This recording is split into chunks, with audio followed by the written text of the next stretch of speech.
I'm the oldest child of 5 kids in my family. We're Bill, Bonnie, Dave, Michael, and Molly. When I was 12, we were 12, 10, 8, 6, and 4. Now, I organized my family, my brothers and sisters, into the native gang. Now, I would teach them some useful skills, like knife throwing.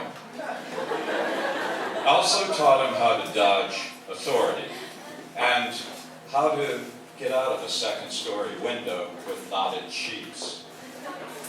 Well, as they learned these skills and demonstrated competence, I would award them medals. The medals were made of shirt cardboard, and for every medal I awarded them, I got 2. One for competence, one for instruction. We lived in Hampton, Virginia, which is the Tidewater area of Virginia. That meant that our entire housing project was several inches above sea level. And every house had a drainage ditch in the front and also in the back. Now these drainage ditches all had about 8 inches of standing water in them, with litter and DDT and scum. We decided one day to make a chain gang. I got a cotton rope. It was a clothesline rope, and I tied everybody's right ankle together on this rope. I tied my own ankle to the front of the line because what? I was the warden. And I led the chain gang across the street. Now, we were shuffling across the street, and we cut the corner on Bubba Husky's yard and went into the back of the Leonards. Now, the Leonards had the scuzziest drainage ditch in the neighborhood, so I went directly for it.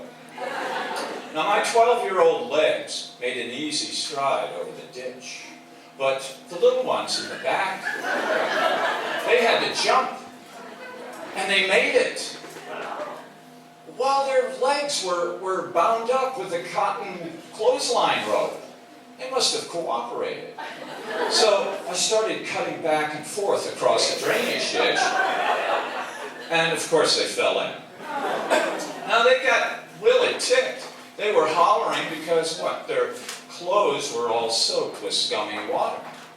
And the older ones were glaring at me, so I pushed them into the ditch and tried to get over to the little ones. Then I made a show of pulling the rope back and forth, and I was just miring them deeper in the mud.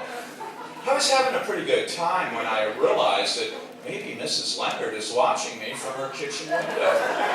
So I pull them out with a rope, and I untie them, and I say, "You kids, you got to go home and clean yourself up. You're a mess." I'll coil the rope.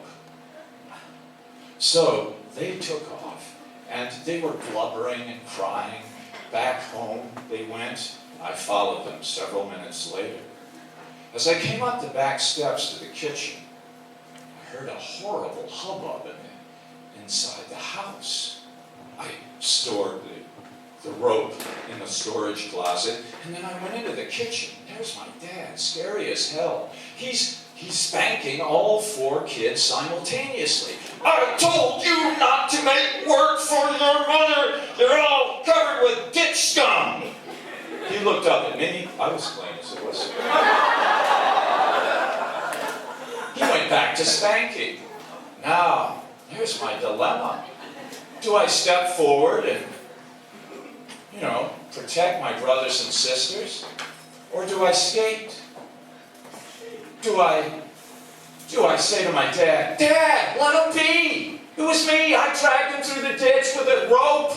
I'll take all 4 spankings, and I'll do the wash, too." Or do I skate? I skated. I went to my bedroom like Judas, and I was slinking back there, and I listened to all the spanking and the crying that went on, and I'm thinking, those poor innocent children. I dragged them through the ditch. I bullied them into that. And now they're getting punished for it.